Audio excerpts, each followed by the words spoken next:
প্রমাণ পাইলে আমরা মামলাতে যেতে পারি। দিতে এসেছি আর কি, এই যে নামজারি বাবদ যে সরকারি চার্জটা আছে কত টাকা জানো, 1170 টাকার মতো না কত জানো আর কি।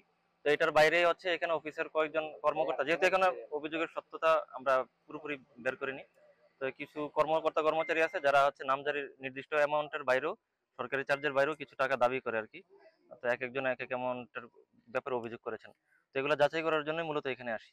তো আমরা এখানে কিছু পর্যবেক্ষণ করি, এনফোর্সমেন্ট টিম নিয়ে আমরা এখানে অনেক ভুক্তভোগীর সাথে, ভুক্তভোগী বললে ভুল হবে, এখানে যারা গ্রাহক আছেন তাদের সাথে কথা বলি আর কি। এখানে সরাসরি ঘুষ লেনদেন হয়েছে এরকম কোনো রেকর্ড এই যাবৎ পাইনি। তো যেসব বিষয়ের উপর অভিযোগ ছিল ওইসব বিষয় সম্পর্কিত আমরা এই যে এখানে আমরা নথি সংগ্রহ করেছি।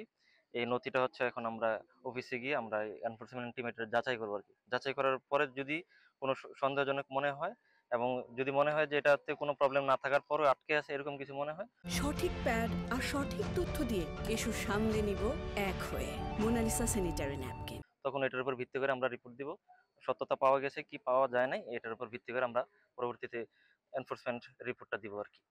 এই হচ্ছে আমাদের আপাতত ফাইন্ডিংস। অভিযোগ ছিল, অভিযোগ ছিল, কিন্তু হচ্ছে সরাসরি ঘুষ লেনদেনের যে অভিযোগটার কথা বলা আছে আমরা এখানে অবলোকন করার চেষ্টা করেছি, কিন্তু আমাদের সামনে কোনো সরাসরি ঘুষ লেনদেনের ঘটনা ঘটে নাই আর কি। প্রমাণ পাইলে এটা আমরা রিপোর্টে উল্লেখ করবো। এটা যে কোনো ধরনের ব্যবস্থা হইতে পারে, আমরা মামলাতে যেতে পারি বা অন্য কোনো ব্যবস্থা যেতে পারি। মোট কথা হচ্ছে আইনানুগ ব্যবস্থাতে যাবো আর কি। হ্যাঁ, এরকম যদি আপনাদের কাছে কনক্রিট এভিডেন্স থাকে, আপনারা তো গণমাধ্যম কর্মী হিসেবে আছেন, আমাদের কাছে প্রোভাইড করেন, এটা অবশ্যই শাস্তিযোগ্য অপরাধ এবং এটা আমরা আমাদের প্রতিবেদন উল্লেখ করতে পারবো।